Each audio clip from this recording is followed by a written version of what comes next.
Hi, in this video we will look at example, a direct application of what we talked about last time, compatibility equation for static indeterminate problem. So remember, for the last time, we have this bar that's stuck between these two walls, let's say A and B, and somewhere here at point C, we're going to have a force P, and let's see this force is 12 Newton, and if we know AC here is 2 meter, and BC here is 4 meter. Okay, so if that's a dimension and that's a concentrated load, we have two equations set up for this problem. First, in terms of static, we know at point A, we're going to have a force going this direction if we name it as PA, and at point B, the wall is going to pushing it into the bar, and it's going to be PB.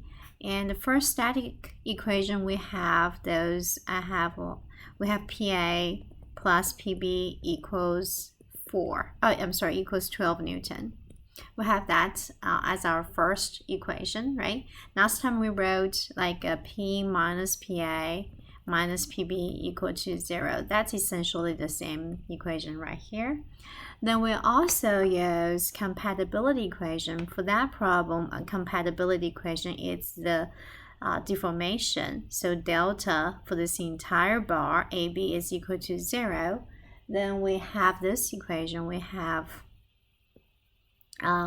simplify, we have PL over AE. So P at AC section, internal force is PA, and AC divide, that's the length, over AE, that's equal to, at BC section, we have PB times BC over AE. Okay, so AE canceled out because it's the same material, so they have the same elastic modulus, and if we assume it's uniform, so they have the same cross-section area. Now let's go ahead and write it down. Then we have PA times AC is 2, that times PB times BC. BC is 4 meters, so it's 4 PB. Then what do we get is we have PA is equal to 2 PB, okay? So the force acting at A is going to be twice as much as acting at B. Then we have those two equations. By the way, I want to discuss about this equation a little bit more. Last time we got this equation from the deformation equal to 0.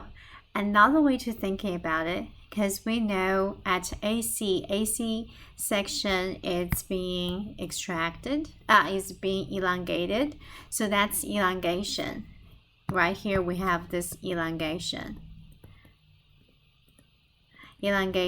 at AC section, and also this section is going to be the contraction. So contraction in BC section have to be equal, those two, because if AC gonna elongate, for example, 2 millimeter, and BC have to be shortened 2 millimeter to keep the entire length of AB a constant value, right? So that's also another way to thinking about it. Anyway, so we have those two equations, PA equal to 2PB, that's second equation, and we also have our static equation. They add up together to be 12.